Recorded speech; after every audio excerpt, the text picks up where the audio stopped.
சிலருக்கு திருமணம் தடைபட்டு கொண்டே இருக்கும்.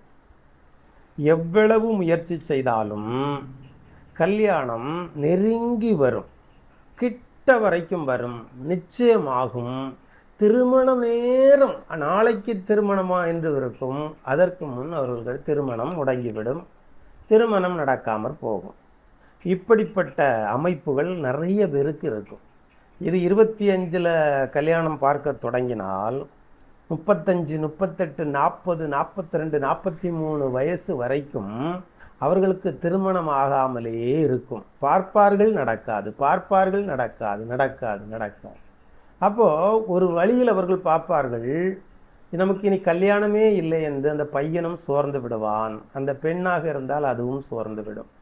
அப்போது ஏன் இது நடக்கவில்லை என்றால், சிலர் இது என்ன புரிந்து கொள்ள வேண்டிய விஷயம் என்னவென்றால், ஒருவருக்கு சொந்த ஊரில் சொந்த மாவட்டத்திற்குள் திருமண வரனோ திருமண பெண்ணோ இருக்காது.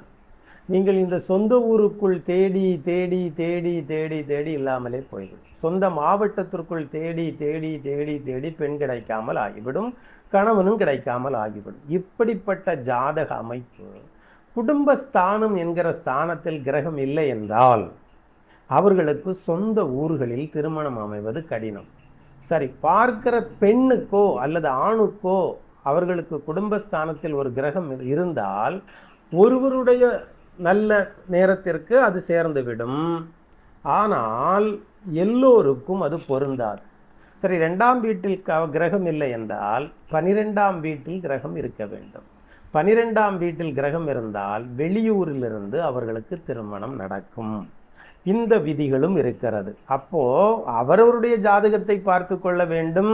நமக்கு திருமணம் உள்ளூரில் இருக்கிறதா பார்க்க வேண்டுமா இல்லது வெளியூரில் பார்க்க வேண்டுமா என்று.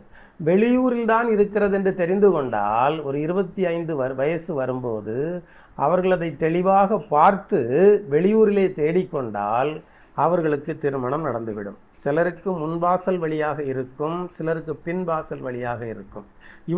சிலருக்கு காதல் திருமணம் வழியாகத்தான் இருக்கும், சிலருக்கு லிவ்விங் டுகெதர் வழியாகத்தான் இருக்கும். லிவ்விங் டுகெதராய் அவர்கள் வாழ்ந்து அதற்கு பிற்பாடு திருமணத்திற்குள் கடந்து வர வேண்டும் என்கிற விதிகள் இருக்கிறது. திருமணங்களில் இப்படி சில விதிகள் இருக்கிறது.